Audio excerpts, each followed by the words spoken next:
Assalamualaikum warahmatullahi wabarakatuh. Alhamdulillahirabbil alamin wassalatu wassalamu ala rasulillahi ajma'in. Amma ba'du. Alhamdulillah, segala puji bagi Allah. Pada malam hari ini kita masih diberi kesempatan dan kesehatan sehingga masih dapat berkumpul seperti biasanya melaksanakan agenda keseharian kita sebagai santri PTKI MNMI. Dan juga salawat beriringi salam kepada junjungan kita Nabi besar Muhammad sallallahu alaihi wasallam.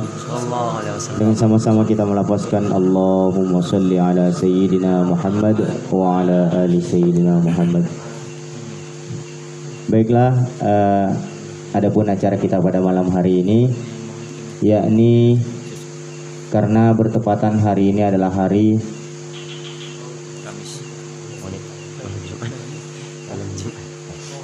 Kamis, malam Jumat, bertepatan pada hari Maulid, peringatan Maulid Nabi besar Muhammad sallallahu alaihi wasallam. Dan di sini kita akan membacakan sirah Nabi atau kisah perjalanan Nabi yang diambil dari kitab Al-Barzanji. Jadi ini adalah untuk pengetahuan bagi kita semua, bukan salah satu kewajiban, tetapi untuk pengetahuan bagaimana perjalanan Rasulullah Sallallahu Alaihi Wasallam dari awal sampai wafatnya beliau. Dan insya Allah kita akan dimulai oleh Bang Haki dan nanti akan diakhiri dengan doa. Jadi harapan kepada teman-teman semua untuk sama-sama memperhatikan, fokus. Kalau bisa tahan dulu ngantuknya. Siap? Insyaallah. Ada tambahan? Ada tambahan? Ada mahalul? Dan satu lagi, nanti ada sesi mahalul qiyam ya, Bang. Dan diharapkan kepada teman-teman semua untuk sama-sama berdiri membacakan salawat yang insya Allah akan dipimpin oleh abang-abang nanti. Baik, silakan. Al-Jannah. Ila hadratin Nabi Mustafa Muhammad sallallahu alaihi wasallam ala alihi wa sahbihi. Al-Fatihah.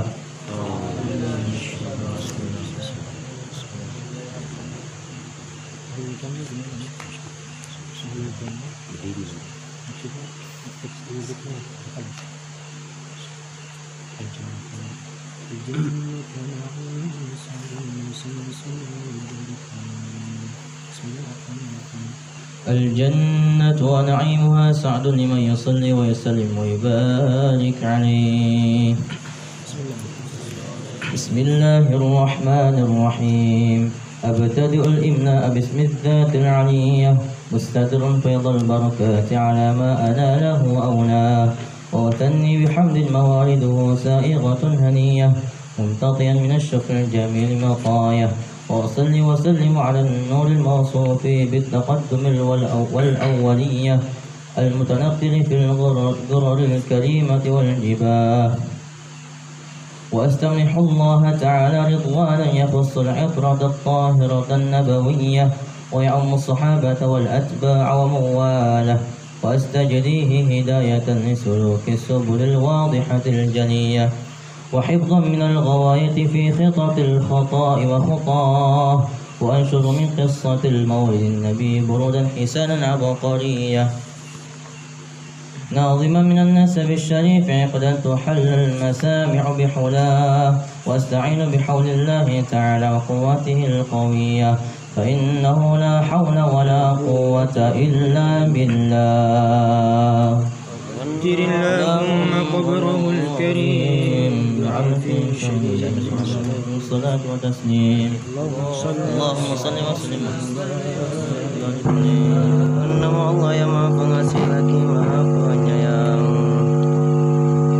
Aku mulai membacakan dengan nama zat yang maha tinggi dengan memohon limpahan keberkahan atas apa yang Allah berikan dan karuniakan kepada Nabi Muhammad sallallahu alaihi wasallam.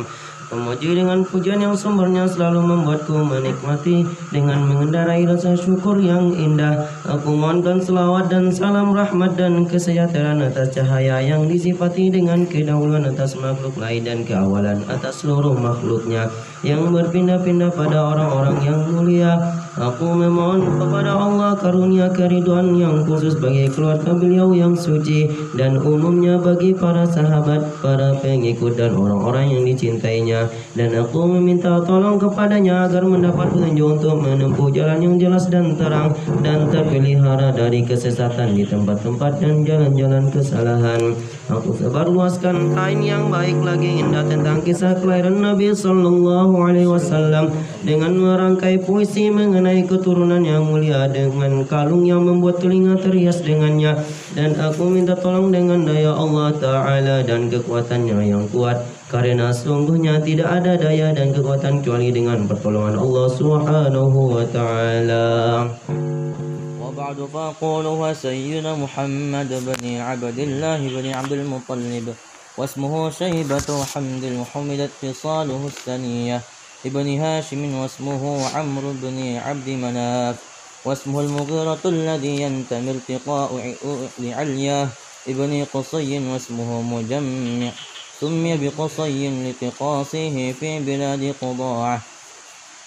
بلاد قضاعة القصية إلى أن أعاده الله تعالى إلى حرم المحتل فحمى حماه ابن كلاب واسمه حكيم بن مرة بن كعب ابن لؤي بن غالب بن فهل واسمه قريش وإليه تنسب البطون القرشية وما فوقه كناني كما جنح إليه الكثير والقضاء ابن مالك بن النضر بن كنانة بن خزيمة بن مدرك بن إلياس وهو أول من أهدى البدن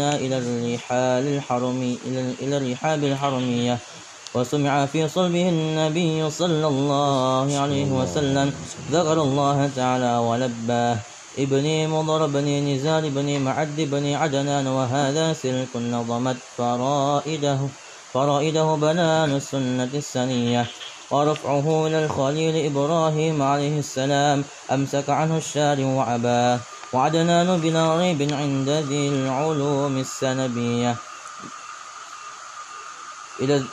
إلى الذبيح إسماعيل نسبته ومنتماه فأعظم به عقد تألقت كواكبه الدنيا وكيف لا والسيد الأكرم صلى الله عليه وسلم واسطة المنتقى نسب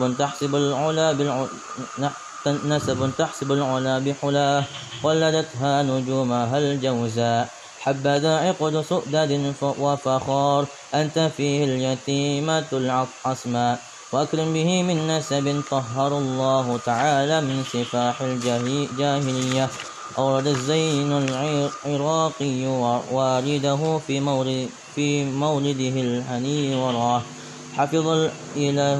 حفظ الإله الكرامة لمحمد آباءه الأجماد وصوما لاسمه تركوا السفاح فلم يصبهم عاره من آدم وإله أبيه أمه سرى نبوة في أساره غررهم البهية وبدره في جبين جده عبد المطلب وابنه عبد الله عطل اللهم قبره الكريم الصلاة والتسليم اللهم صل وسلم وبارك عليه.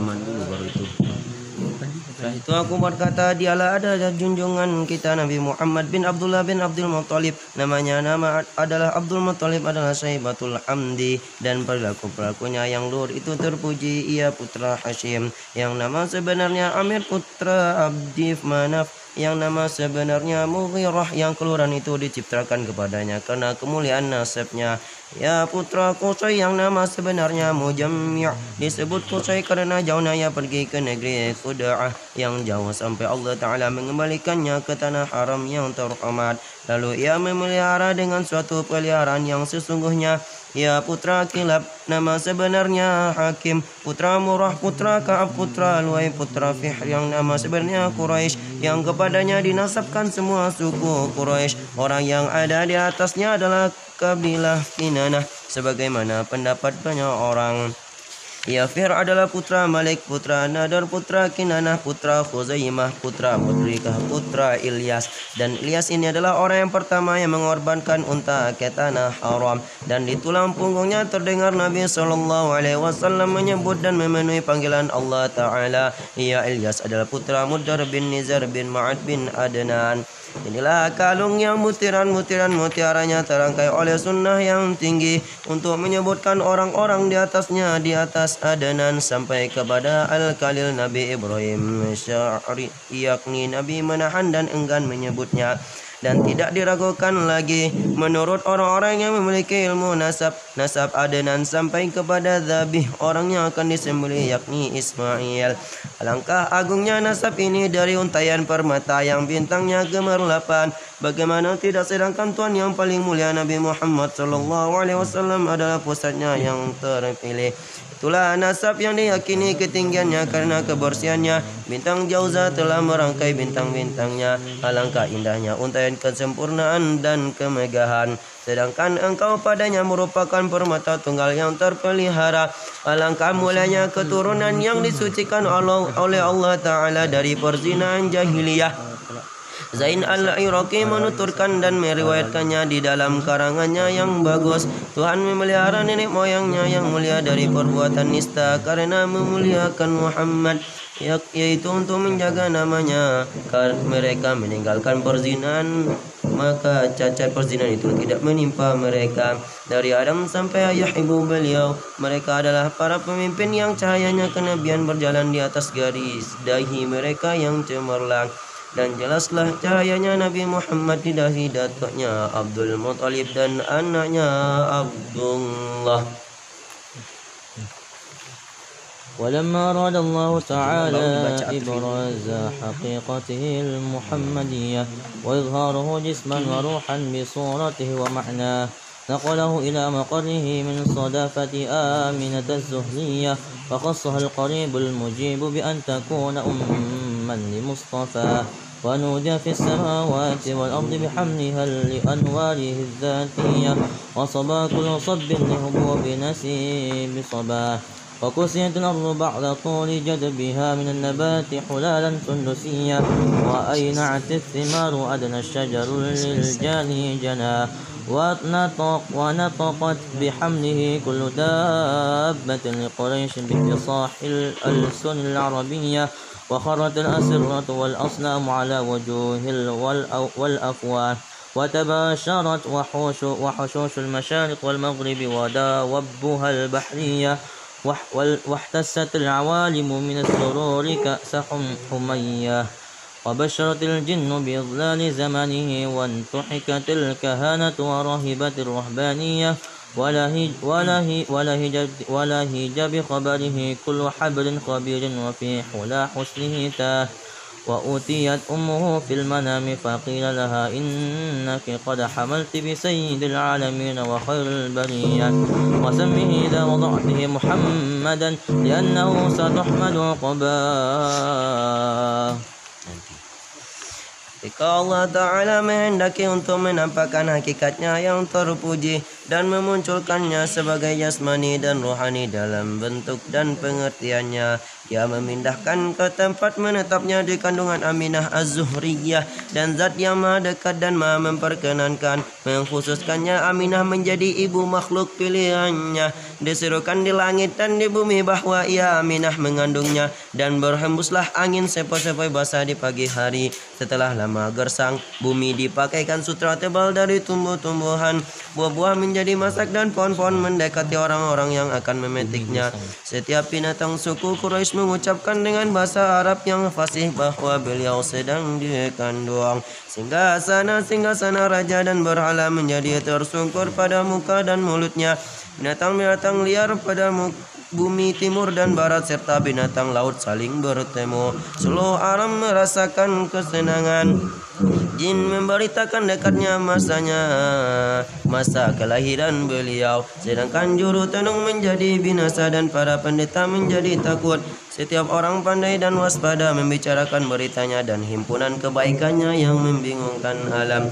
Punya di dalam tidur mimpi didatangi dan dikatakan kepadanya, sesungguhnya kamu mengandung pemimpin seluruh alam dan sebaik-baik manusia. Apabila kamu melahirkannya, namailah ia Muhammad, artinya orang yang terpuji, karena ia akan dipuji. أطر لهم قبر كريم بعرف شديد من صلاة وتسليم اللهم صل وسلم وبارك عليه.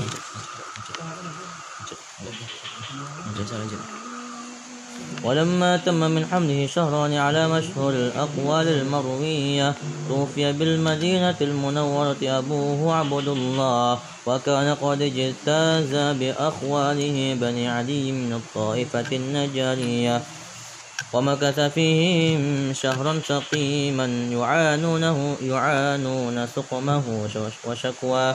ولما تم من حمله على الراجح 9 أشهر قمرية، وآن للزمان أن ينجلي عنه صداه، حضر أمه ليلة مولده الشريف آسية مريم في نسوة من الحظيرة القدسية، وأخذ المخاض فولدته صلى الله عليه وسلم نورا يتلألأ سناه.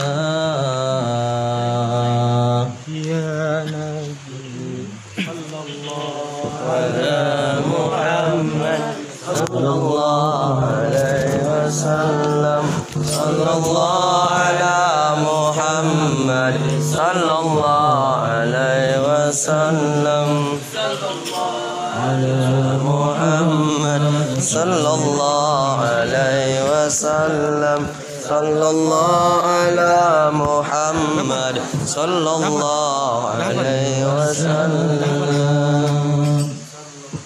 يا نبي السلام. Itu ada bukunya ternyata. Ya Nabi salam alaika salam alaika ya Habib salam alaika ya Rasulullah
رسول الله وحمى الكفر فزاد يا نبي سلام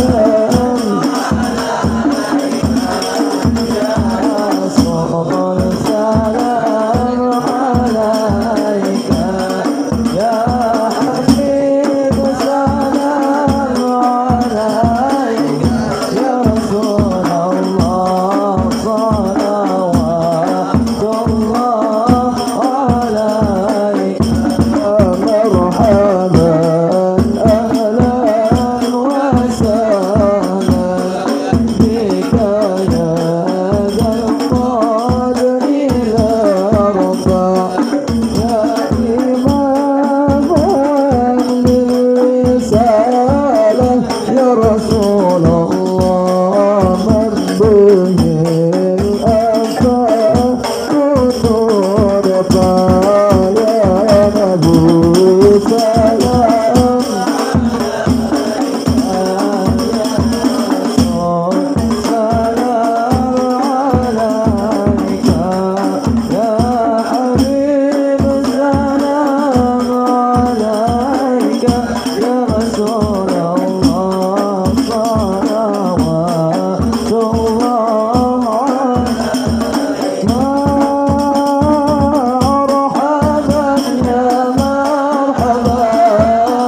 يا نور العين مرحبا جد الحسين مرحبا مرحبا مرحبا يا مرحبا يا نور العين مرحبا جد الحسين مرحبا مرحبا أنت في العصر ملاذ لا تكن كتاب ذا وينادونك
وجد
اللهم صل وسلم وبارك عليه وعلى آله. صلوا على النبي.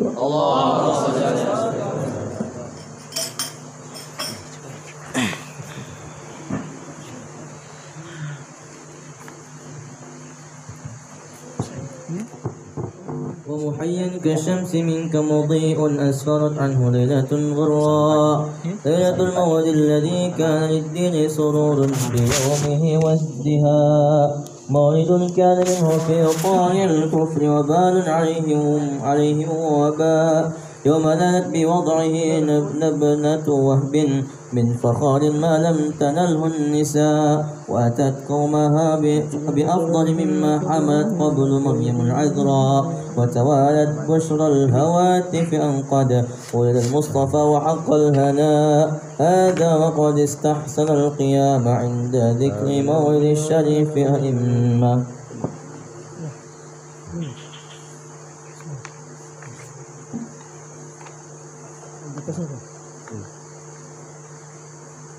ذو رواية وروية، فطوبى لمن كان تعظيمه صلى الله عليه وسلم غاية مرامه ومرماه. Karena beliau dikandung 2 bulan menurut pendapat yang diriwayatkan dan termasyhur. Ayatnya Abdullah wafat di Madinah Al-Munawwarah ketika ia telah disinggahkan pada pamannya dari Bani Adi yang termasuk kelompok Najjar. Ia tinggal di tempat mereka selama 1 bulan karena sakit parah. Karena beliau dikandung 9 bulan Komariah menurut pendapat yang kuat. Datanglah masa hilangnya haus pada malam kelahirannya. Asyah dan Maryam datang kepada ibunya bersama sekelompok perempuan dari Hadiratul Qudsiyah. Lalu Aminah merasakan sakitnya orang yang mau melahirkan. Kemudian ia melahirkan beliau dengan cahayanya yang cemerlang. Wajahmu bagaikan matahari yang menyinari, yang karenanya malam menjadi terang benderang. Dalam kelahiran beliau membawa kegembiraan dan kemegahan bagi agama. Tetapi dalam pandangan orang-orang kafir tidak disukai dan merupakan wabah atas mereka, yaitu saat putri Wahab yang memperoleh kemegahan dengan melahirkannya yang tidak diperoleh wanita-wanita lain. Aminah membawa kepada kaumnya orang yang lebih utama daripada yang dikandung sebelumnya oleh Maryam yang perawat. Terus menerus kabar gembira memberitakan bahwa insan pilihan telah dilahirkan dan benarlah kegembiraan itu.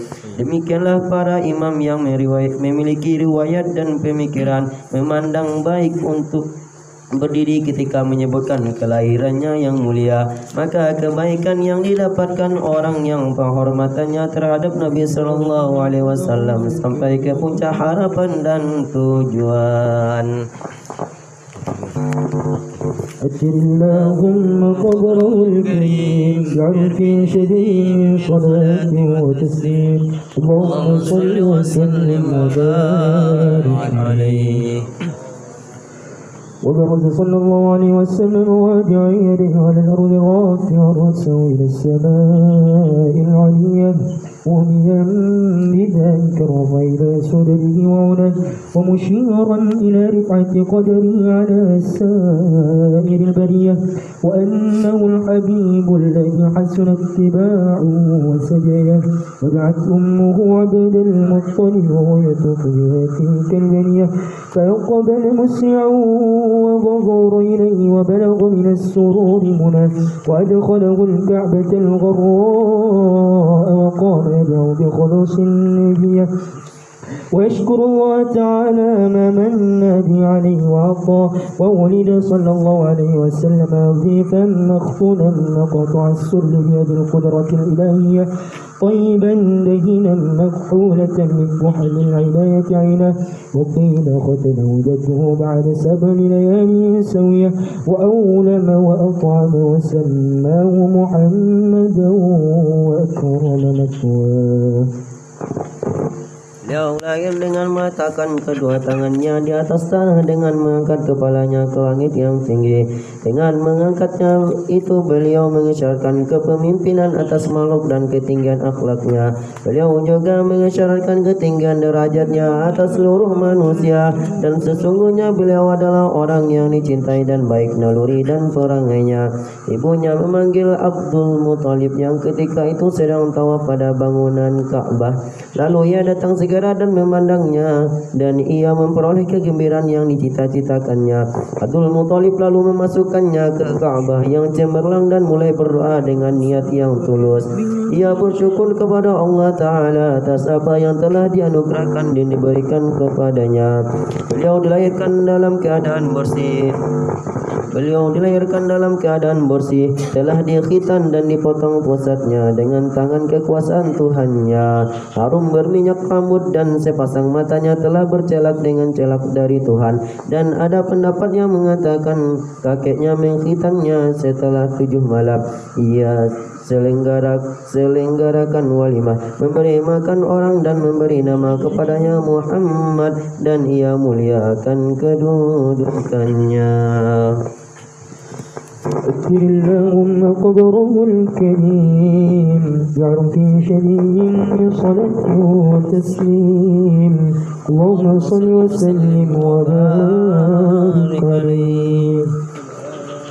وظهر عند ولادته خوارق وغرائب غيبية إرهاص لنبوته وعلما بأنه مختار الله ومجددا فزينة السماء وحفظ ورد عنها المغدة ودو النفوس الشيطانية ورجمت رجوع النيرة كل رجيم في حال مرقى واستدلت إليه صلى الله عليه وسلم الأنجم الزهرية واستنارت بنورها وهب الحرام والربا وخرج معه صلى الله عليه وسلم نور أضاءت له قصور الشام القيصرية فرأى من ببطاح مكة داره ومغناه وانصدع الإيوان بالمدائن الكسروية الذي رفع شروان سمكا وسوى وسقط 14 من شرفات العلوية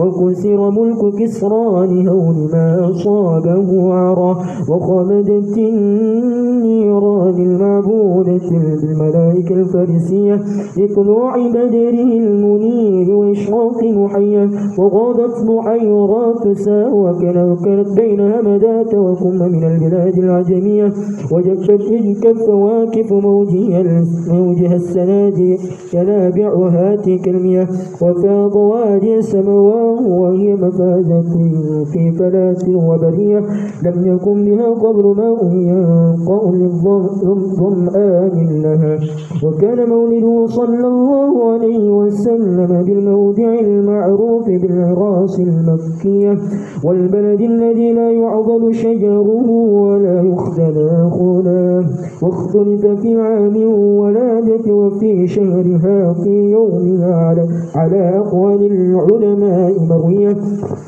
والراجح أنها قبيل فجر يوم الاثنين 12 شهر الربيع الأول من عام الفيل الذي صده الله عن الحرام وحماه. Beliau lahir tampaklah beberapa hal yang luar biasa dan hal-hal gaib yang asing sebagai irhas bagi kenabiannya dan pemberitahuan bahwa beliau adalah orang yang dipilih oleh Allah Ta'ala. Langit ditambah penjaganya dan ditolak darinya para jin dan syaitan. Bintang-bintang yang bersinar itu merajam setiap syaitan yang naik. Bintang-bintang yang cemerlang menunduk kepada beliau. Lembah dan bukit di Mekah bersinari dengan cahayanya. Bersamanya beliau keluarlah cahaya yang menerangi istana-istana kaisar di Syam. Maka orang-orang yang rumah dan tempat tinggal tinggalnya di Mekah melihatnya dan menjadi retak istana Kaisar di Madain yang bangunannya ditinggikan dan dibangun oleh Anusyarwan 14 menara yang tinggi roboh. Kerajaan Kisra binasa kerana terkejut dengan apa yang menimpanya dan sampai kepadanya padam pula api yang disembah di kerajaan Persia karena munculnya cahaya yang menerangi dan sinar wajahnya. Dan surutlah danau sawah yang terletak di antara Hamadzan dan Kum di negeri Ajam, negeri non-Arab. Keringlah sumber-sumber air itu pada waktu tercegahnya tetesan yang banyak mengalir, dan meluaplah lembah Samawa, dan itu menjadi keberuntungan terhadap tanah dan padang pasir. Sebelumnya di tempat itu tidak ada air untuk orang yang haus tenggorokannya. Kelahiran beliau adalah di tempat yang dikenal dengan Israh di Mekah. Iros di Mekah, dan negeri yang pohonnya tidak ditebang dan pohon-pohon perdunya tidak dipotong. Ada perbedaan pendapat mengenai tahun kelahirannya, bulan dan harinya, tetapi pendapat yang kuat menyebutkan kelahiran itu menjelang fajar hari Senin tanggal 12 bulan Rabiul Awal tahun Gajah. Kala itu Allah mencegah gajah untuk sampai ke Ka'bah dan Dia menjaganya. اللهم قبره الكريم بعرف شديد من صلاة وتسليم اللهم صل وسلم وبارك عليه صلى الله عليه وسلم صويبة الأسلمية التي اعتقها بلاب حين وافت عند ميلاد عليه الصلاة والسلام ببشرى فرأت مع بنها مسروح وابي سنة ويومه حفية وأرضعته قبله حمزة الذي حمد نصرة الدين بسرى وكان صلى الله عليه وسلم يبعث إليها من المدينة بشنة وكسوة يدها حالية إلى أن أودك هيكلها رائد المنون الضريح وواراه قيل على دين قومها الفئة الجاهلية وقيل أسلمت أثبت الخلاف بن مندح وحكى ثم أرضعته الفتاة حليمة السعدية وكان قد رد كل من القوم ثديان فقرها وأباه فأخصب عيشها بعد الحمال وقال قلب العشية ودر ثديها بدل لبنه اليمين منهما ولبن الأخار وأخاه وأصبحت بعد الهزال والفقار غنية وسمنت الشارف لديها والشياه وأنجب عن جانبها كل مذلة ورزية وطرز سعد برد عيشها الهني ووشاه. Ibunya menyusuinya beberapa hari, kemudian beliau disusui oleh Thuwaibah al-Aslamiyah. Ia perempuan yang telah dimerdekakan oleh Abu Lahab. Ketika ia datang kepadanya memberitahukan kabar gembira kelahiran beliau, Thuwaibah menyusui beliau bersama dengan anak laki-lakinya Masruh dan Abu Salama, dan ia memuliakan dan sayang kepada beliau. Sebelumnya ia menyusui Hamzah yang amalnya terpuji dalam menolong agama Islam. Beliau mengirim kepadanya kepada Thuwaibah, yakni setelah beliau dewasa, belanja dan pakaian dari Madinah yang layak untuknya sampai kematian datang kepadanya dan kubur menutupinya. Ada pendapat yang mengatakan ia tetap mengikuti agama kaumnya, orang-orang jahiliyah, tapi ada pula yang mengatakan ia masuk Islam. Ibnu Mundah menyebutkan adanya perbedaan pendapat itu. Kemudian beliau disusui oleh Halimah Asy-Sya'diyah. Dulunya setiap kaum menolak dan enggan menyusukan bayinya kepadanya karena miskinnya. Lalu kehidupannya menjadi lebih baik setelah sempit malam sebelumnya. Artinya dalam waktu sekejap setelah menyusui beliau keadaannya sangat berubah. Susunya penuh dengan air susu bagian kanan payudaranya untuk menyusui Nabi Muhammad, dan susu yang lain untuk menyusui saudaranya, saudara sepersusuan. Maka Halimah menjadi kaya setelah sebelumnya kurus dan miskin. Unta dan kambingnya yang kurus menjadi gemuk, dan hilanglah semua bencana dan musibah darinya. Kebahagiaan menyulam kerudung kehidupannya. أكثر اللهم قبره الكريم يعرف في شديد من صلاة وتسليم اللهم صل وسلم وبارك عليه.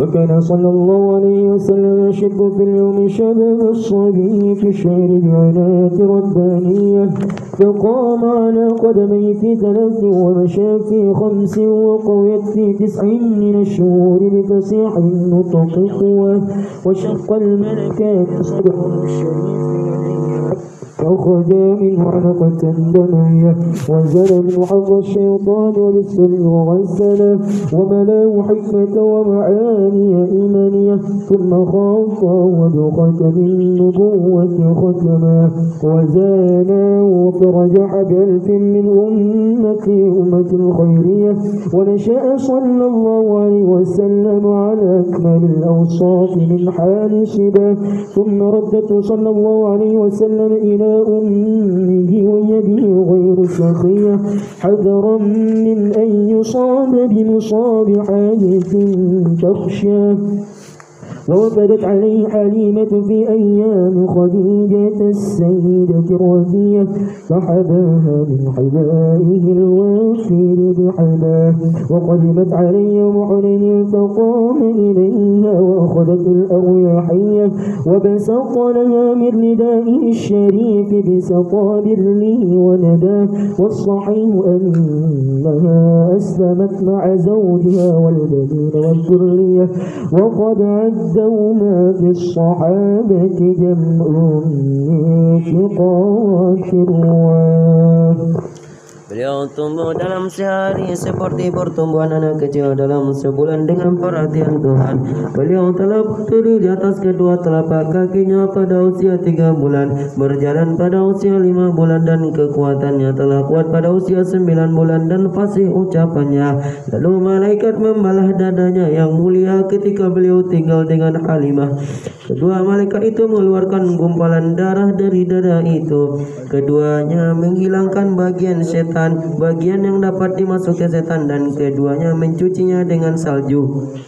Lalu memenuhinya dengan hikmah dan makna-makna keimanan. Kemudian keduanya menjahitnya kembali dan mengecapnya dengan cap kenabian. Setelah itu mereka menimbangnya. Ternyata beliau mengungguli 1000 orang dari umatnya, umat pilihan. Beliau tumbuh dengan sifat-sifat yang paling sempurna sejak kanak-kanaknya. Kemudian Halimah mengembalikannya kepada ibunya meskipun merasa berat dan dengan pengembalian itu ia lakukan karena takut beliau mengalami malapetaka yang dikhawatirkannya. Halimah datang kepada beliau pada hari-hari setelah beliau menikah dengan Khadijah, seorang nyonya yang baik budi dan rupanya. Lalu ia menerima pemberian yang banyak dari beliau. Halimah juga datang kepada beliau pada perang Hunain. Lalu beliau bangun menemuinya dan ia pun memperoleh pemberian yang banyak. Beliau bentangkan kebajikan dan kedermawanan untuknya dari selendangnya yang mulia. Menurut pendapat yang sahih, Halimah telah masuk Islam bersama suami dan cucu-cucunya, dan sekelompok perawi terpercaya memasukkan keduanya ke dalam golongan sahabat. أكثر اللهم قبره الكريم بعرف شديد من صلاة وتسليم اللهم صل وسلم وبارك عليه. ولما بلغ صلى الله عليه وسلم 4 سنين خرجت به أمه إلى المدينة النبوية ثم عادت فوافته بالأبواب أو بشعب الحجون الوفاة وحملته حادثته أم أيمان الحبشية التي زوجها بعد من زيد بن حارثة مولاه وأدخلته على جده عبد المطلب فضمه إليه ورق له على رقية وقال إن لبني هذا لشأنا عظيما فبخل لمن وقره ولم تشك في صباح جوعا ولا عطشا قدت نفسه الأبية وكثيرا ما غدا فاغتدى بماء زمزم فأشبع وأروى ولما أنيخت بفناء جد عبد المطلب مطايا المنية كفله عمه أبو طالب شقيق أبيه عبد الله فقام بكفالته بعزم قوي وهمة وحمية وقدمه على النفس والبنين وربه. ولما بلغ صلى الله عليه وسلم 12 سنة رحل به صلى الله عليه وسلم عمه إلى البلاد الشامية وعرفه الراهب محيرا بما حازه من وصف النبوة وحواه وقال إني أراه سيد العالمين ورسول الله ونبيه قد سجد له الشجر والحجر ولا يسجدان إلا لنبي أواه وإنا لنجد نعته في الكتب القديمة السماوية وبين كتفي خاتم النبوة قد عمه النور عليه وأمر عمه برده إلى مكة تخوفا عليه من أهل دين اليهودية فرجع به ولم يحاوز من الشام المقدس بصرى.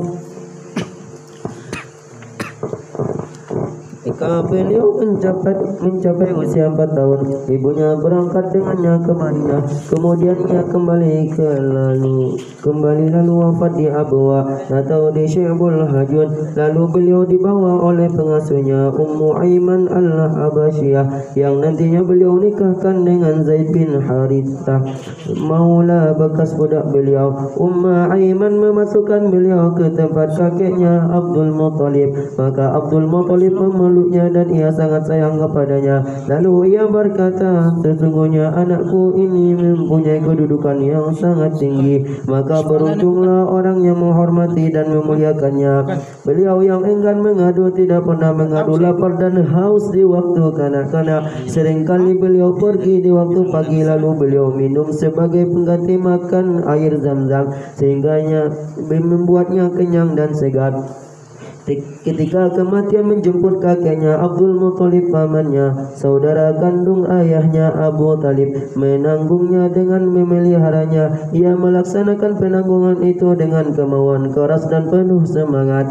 Abu Talib mendahulukan beliau dibandingkan dirinya dan anak-anaknya, dan ia juga mendidiknya. Saat beliau mencapai umur 12 tahun, pamannya membawanya pergi ke negeri Syam.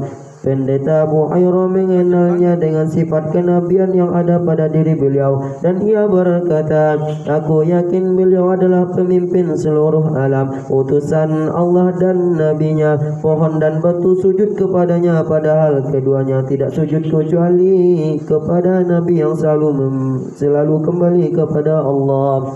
Sesungguhnya kami mendapati sifatnya di dalam kitab samawi yang terdahulu. Di antara kedua bahunya terdapat cap kenabian yang telah diraitai oleh cahaya. Pendeta itu menyuruh pamannya untuk mengembalikannya ke Mekah karena mengkhawatirkan beliau dari perlakuan para pemeluk agama Yahudi. Maka Abu Talib membawa pulang beliau dari Syam yang suci, tidak melalui Basrah. Ya Rasulullah, ya Nabi, Nabi,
رسول الله يا نبي يا رسول الله يا نبي لك الشفاعة هذا مقالي يا نبي يا رسول الله يا نبي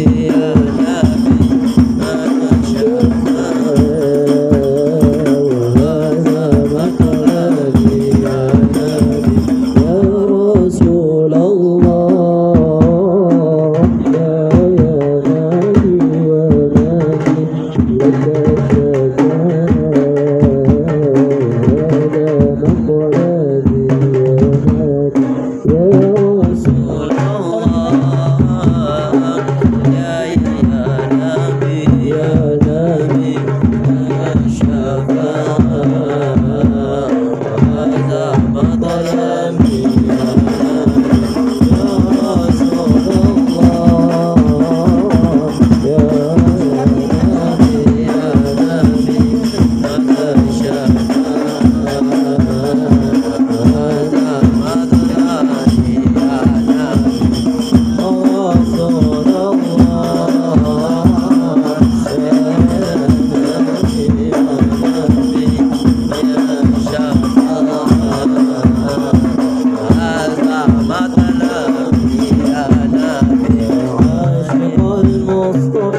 لك اغفر لهم وقوره الكريم بألف شديد من صلاة مسلم اللهم صل وسلم وبارك عليه اللهم صل وسلم وبارك عليه.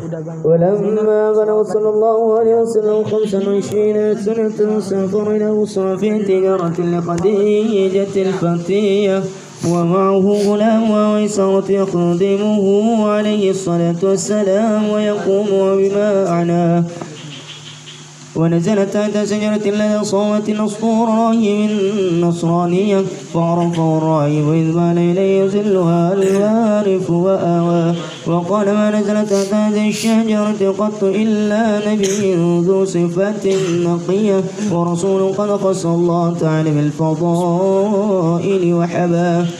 ثم قال لميسرة أفي عيني يورد استدارا للعلامة الخفية فأجابه بنعم فقال لديه ما ظنه فيه وتخاه صلى الله عليه. وقال لميسرة لا تفارق وكن معه بصدق في الوصل قوية فإنه ممن أقره الله تعالى بالنبوة واجتباه. ثم عاد إلى مكة فرأته خديجة مقابله وهي بين نسوة في علية وملكان على رأس شريف من وحج الشمس قد أظلاه. وأخبرها ميسرة بأنه رأى ذلك في السفر كله وبما قال الراهب وأودعه لديه من الوصية وضعف الله في تلك التجارة ربحها ونماه. فبان لخديجة بما رأت ومن سمعت أنه رسول الله إلى البرية الذي خص الله تعالى بقربه واصطفاه فخطبته صلى الله عليه لنفسه الزكية لتشم من الإيمان به صلى الله عليه وسلم طيب رياه. فأخبر صلى الله عليه وسلم أحبابه بما دعت إليه هذه البرة التقية فرغبوا فيها لفضل ودين وجمال ومال وحسب ونسب كل من القوم يهوى. وخطب أبو طالب وأثنى عليه صلى الله عليه وسلم بعد أن حمد الله بمحامد سنية وقال والله له نبأ عظيم بعد يحمد فيه مصرا فزوجها منه صلى الله عليه وسلم أبوها وقيل أخوها لسابق سعادتها الأزلية وأولى لها كل أولاده صلى الله عليه وسلم إلا الذي باسم القليل سماه. صلوا على النبي. اللهم صل وسلم. Ketika mencapai usia 25 tahun, beliau bepergian ke Basrah untuk memperdagangkan barang-barang Khadijah, seorang wanita yang tertutup karena selalu di rumah. Beliau ditemani budak laki-laki Khadijah, Maisarah, untuk membantu beliau. Dalam perjalanan beliau singgah di bawah pohon di depan biara Nastura, seorang pendeta Nasrani. Pendeta itu mengenalnya karena bayangan pohon condong kepadanya dan melindunginya. Sang pendeta berkata, tidaklah singgah di pohon ini kecuali seorang nabi yang mempunyai sifat yang bersih dan seorang rasul, utusan yang telah dikhususkan dan diberi keutamaan oleh Allah Ta'ala. Kemudian pendeta itu berkata kepada Maisarah, apakah pada kedua matanya terdapat tanda kemerah-merahan yang menunjukkan tanda yang tersembunyi? Maisarah menjawab, ya. Maka benarlah apa yang diduga dan dimaksudkan oleh pendeta itu tentang beliau. Pendeta itu lalu berkata kepada Maisarah, janganlah kamu berpisah darinya dan bersamanya lah kamu dengan niat yang benar dan maksud yang baik, karena ia termasuk orang yang dimuliakan dan dipilih oleh Allah Ta'ala dengan kenabian. Kemudian beliau pun kembali ke Mekah. Khadijah yang sedang bersama perempuan-perempuan lain di dalam kamar melihatnya datang. Dua malaikat telah menaungi kepalanya yang mulia. أتر اللهم قمر الكريم بأرف سدي من صلاة وتسليم اللهم صل وسلم وبارك عليه.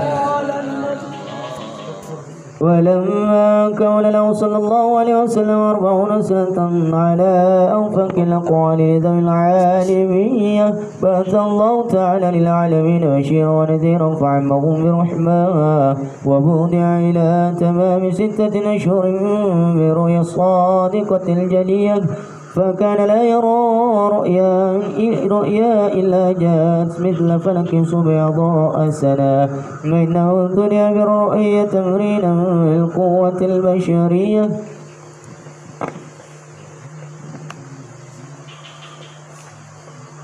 لئلا يفجه الملك بصريح النبوة فلا تقواه قواه وحبب إلي الخلاء فكان يتعبد بحراء الليالي العددية إلى أن أتاه فيه صريح الحق ووافى وذلك في يوم الاثنين ل17 ليلة خلت من شهر الليلة القدرية وثم قال ل7 أو ل24 من قول 8 خلت من شهر مولد الذي بدا فيه بدر محيا وقال له اقرأ فقال ما أنا بقارئ فغطه غطة قوية ثم قال له اقرأ فقال ما أنا بقارئ فغطه ثانية حتى بلغ منه الجهد وغطاه ثم قال له اقرأ فقال ما أنا بقارئ فغطه ثالثة ليتوجه إلى ما سيلقي إليه بجمعية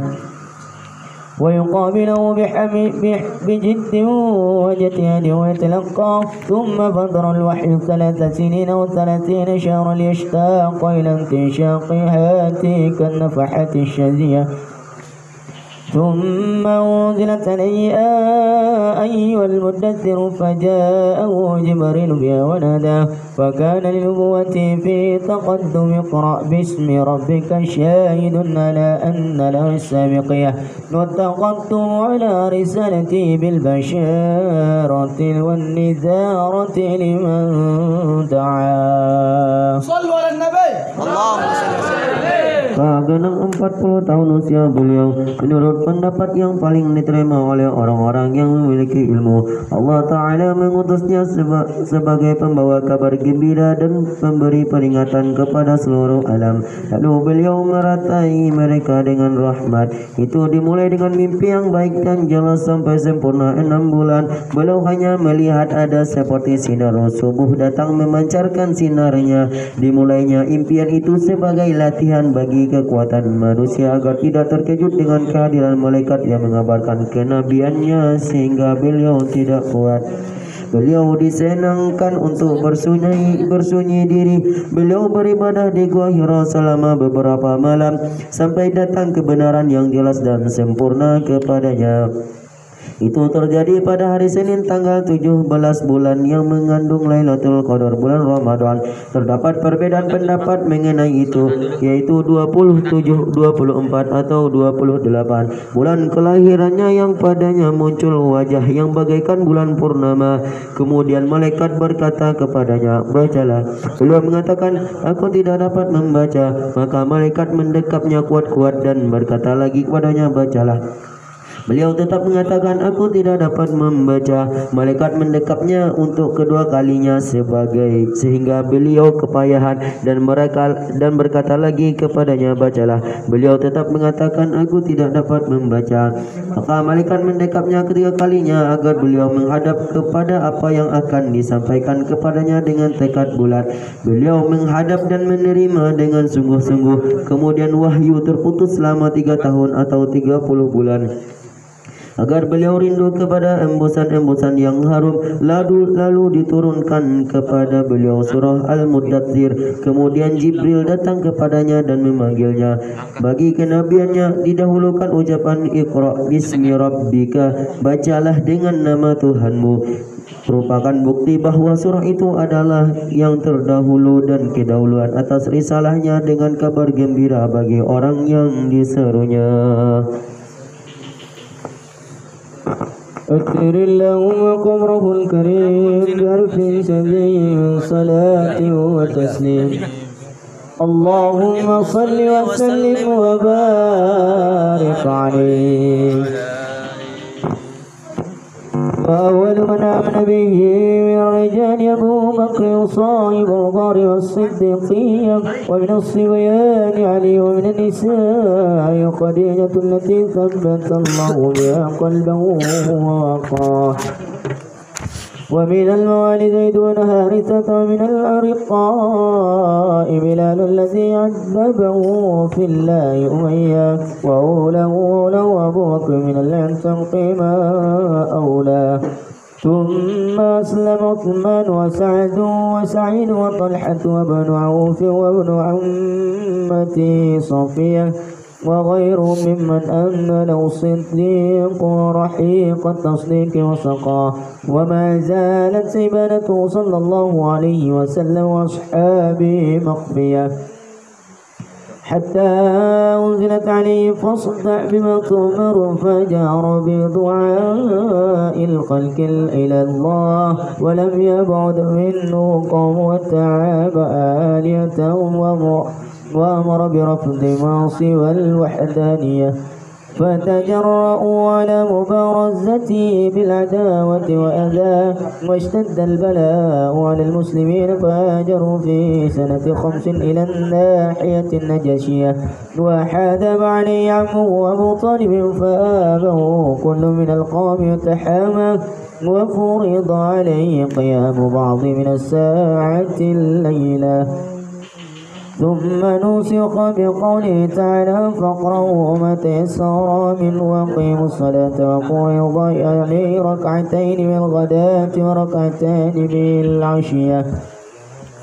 ثم نسخ بإيجاب صلاة الخمس في ليلة مصرة. ومات أبو طالب في نصف شوال من عاشر البعثة وعظمت بموت الرزية. وتلت خديجة بعد 3 أيام، وشد البلاء على المسلمين وثيق أخرى. ووقعت قريش به صلى الله عليه وسلم كل هدية، وأما الطائف يدعو ثقيفا فلم يحسنوا بالإجابة قرا، فغروا به السفهاء والعبيد فسبوه بألسنة بذية، ورموا بالحجارة حتى خضبت بالدماء نعلا. ثم عاد صلى الله عليه وسلم إلى مكة خزينا، فسأله ملك الجبال في إهلاك أهلها ذوي العصبية، وقال إني أرجو أن يخرج الله من أصلابهم من يتولى.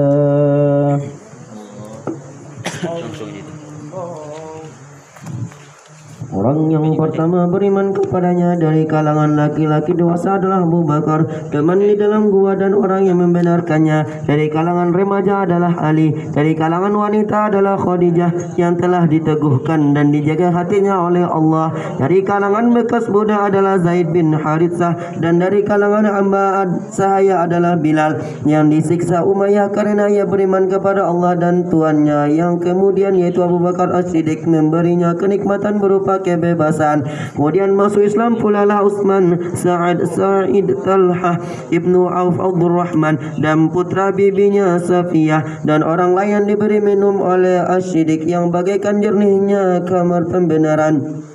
Ibadah beliau dan para sahabatnya terus berlangsung tersembunyi sampai diturunkan kepada beliau fasda' bima tu'mar, maka sampaikanlah olehmu secara terang-terangan yang diperintahkan kepadamu. Oleh karena itu beliau terang-terangan menyeru makhluk kepada Allah, dan kaumnya tidak menjauhinya sehingga beliau mencela berhala mereka, dan beliau memerintahkan untuk menolak selain Tuhan yang Maha Esa.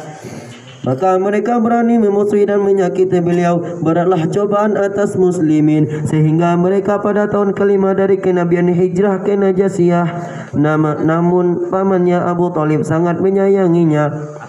Maka masing-masing orang dari kaum itu takut dan menjaganya. Diwajibkan atasnya melakukan ibadah di sebagian waktu malam. Kemudian dinasak dengan firman-Nya yang artinya, maka bacalah apa yang mudah bagimu dari Al-Quran dan dirikanlah salat. Dan difardukan atas 2 rakaat di pagi hari dan 2 rakaat di sore hari. Kemudian dinasak dengan diwajibkannya salat 5 waktu pada malam Isra'nya. Abu Talib meninggal dunia pada pertengahan bulan Syawal tahun ke-10 dari kenabian. Karena kematian itu makin besarlah musibah itu baginya. 3 hari kemudian Khadijah menyusulnya. Maka sangat kuatlah cobaan atas kaum muslimin, seperti kencangnya ikat pinggang. Suku Quraisy menimpakan kepada beliau setiap hal yang menyakitkan. Lalu beliau pergi ke Taif mengajak Thaqif Bani Thaqif, namun mereka tidak memenuhinya dengan baik. Mereka memanas-manasi orang-orang bodoh dan hamba sahaya sehingga mereka memakinya dengan kata-kata kotor, juga melimparinya dengan batu sehingga darah menetes hingga melumuri kedua sandalnya. Kemudian beliau kembali ke Mekah dengan sedih. Lalu malaikat penjaga gunung meminta kepadanya untuk mengizinkannya menghancurkan penghuninya yang fanatik. Namun beliau bersabda, sesungguhnya aku berharap agar Allah mengeluarkan dari tulang punggung mereka orang-orang yang mengurusi agamanya.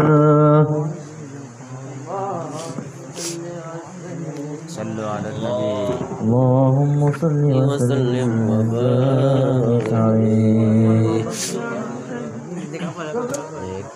صلوا على النبي. رقت عيناي شوقا ولقيتك ضربت عشقا فأتيت إلى حبيبي أنت يا قلب رزقا صلوا على محمد السلام عليك يا رسول الله السلام عليك يا حبيبي يا نبي الله يا رسول الله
Sampai subuh bisa. Sampai subuh. Insyaallah. Santai lagi. 2 jus. Santai. Lagi. Alhamdulillah. اللهم صل وسلم وبارك عليه. اللهم صل وسلم اللهم يا باسط اليدين بالعطية، يا من إذا رفعت إليه كف العبد كفاه، يا من تنزه في ذاته وصفاته الأحدية أن يكون له فيها تغير وأشبع، يا من تفرد بالبقاء والقدم والأزلية، يا من لا يرجى غيره ولا يعول على سواه، يا من استند الأنام إلى فتدرته القيومية وأرسل بفضله من استرشد واستهداه. نسألك اللهم بأنوارك القدسية التي أزاحت من ظلمات الشك دجاه، ونتوسل إليك بشرف الذات الحمدية ومن هو آخر الأنبياء بصورته وأولهم بمعناه، وبأهله كواكب أمن البرية وسفينة السلامة والنجاة، وبأصحابه أولي الهداية والأفضلية الذين بذلوا نفوسهم لله يبتغون فضلا من الله، وقبلة الشريعة أولي المناقب والخصوصية الذين استبشروا بنعمة وفضل من الله، أن توفقنا في الأقوال والأعمال إخلاص النية، وتنجي لكل من الحاضرين مطلبا ومناه، وتخلصنا من أسر الشهوات والأدواء القلبية، وتحقق لنا من الأمال ما بقضنا، وتغفينا كل مدل همة وبلية، ولا تجعل ممن أهواه هواه، وتدني لنا من أثر اليقين قطوفا دانية جلية تمحو عنا كل ذنب جنينا، وتعم جمعنا هذا من خزائن بنعك السنية برحمة ومغفرة، وتودي عمن سواك إله.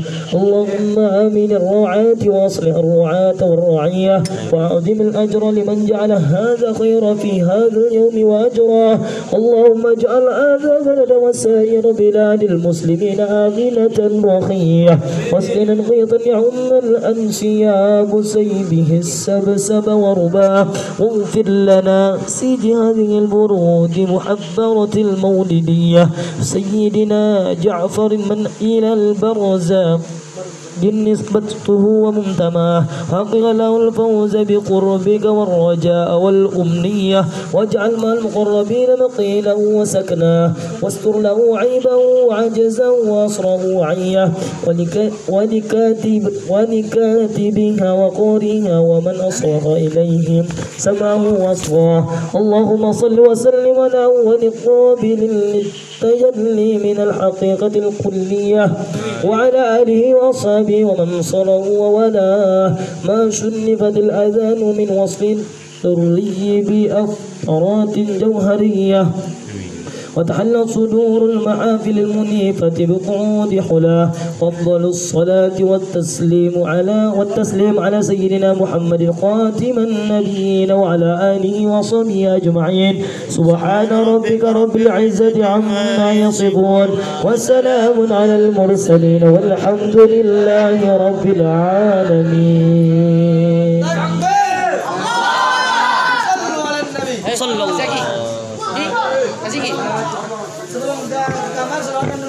Ya, salat dulu bro sebelum tidur. Oke bro. Ya Allah, wahai zat yang kedua tangannya terbuka dengan pemberian, yang apabila diangkat telapak tangannya kepada hambanya, dia mencukupinya. Wahai zat yang maha suci dalam zat dan sifatnya, yang maha esa dari adanya sesuatu yang menyamai dan menyerupainya. Wahai zat yang tersendiri, satu-satunya dengan kekekalan, keterdahuluan dan tanpa permulaan dan azali. Wahai zat yang selainnya tidak diharapkan dan selainnya tidak diminta pertolongan. Wahai zat yang manusia bersandar kepada kekuasaan dan terus menerus, dan dia memberikan petunjuk dengan kemurahannya kepada orang yang memohon petunjuk. Kami mohon kepadamu ya Allah, dengan cahaya-cahayamu yang suci dari segala kekurangan, yang menghilangkan gelap gulitanya keraguan.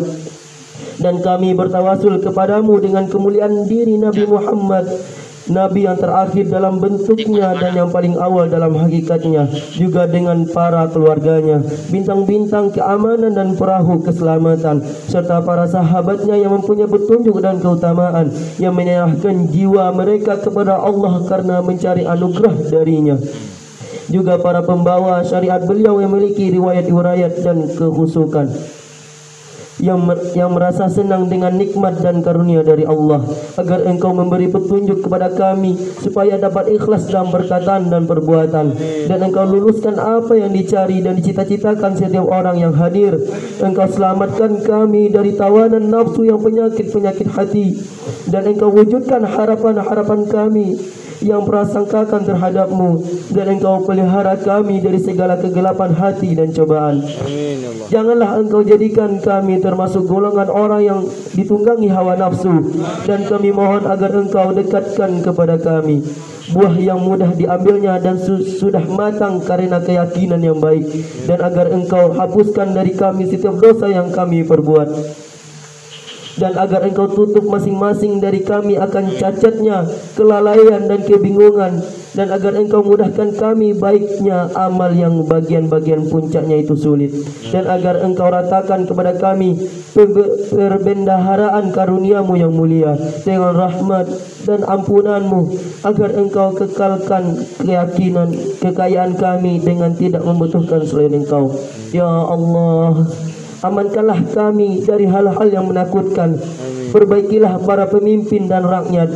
Besarkanlah pahala bagi orang yang melakukan kebaikan pada hari ini. Ya Allah, jadikanlah negeri ini dan seluruh negeri Islam aman dan makmur. Siramilah kami dengan hujan, dan aliran hujan itu merata kepada tanah datar dan bukitnya.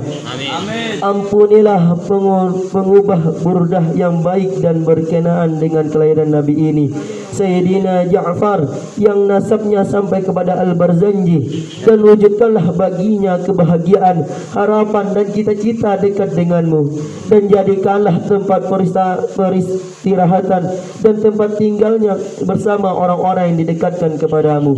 Tutuplah cacatnya, kelemahannya, keterbatasannya dan kebingungannya, dan ampunilah pula penulisnya, pembacanya, dan orang-orang yang mendengarnya.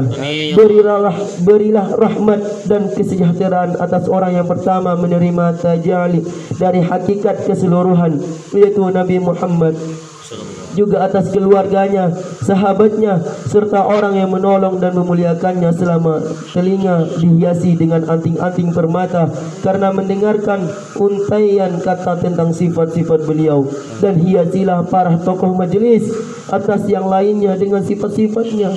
Rahmat dan kesejahteraan yang paling sempurna semoga senantiasa tercurah atas junjungan kami Nabi Muhammad SAW, penutup para nabi serta keluarga dan sahabatnya semuanya. Maha suci Tuhanmu, wahai Nabi, yang memiliki kemuliaan dari sesuatu yang mereka sifatkan. Semoga kesejahteraan juga senantiasa terlimpah atas para rasul. Segala puji itu milik Allah, Tuhan sekalian alam. Al-Fatihah.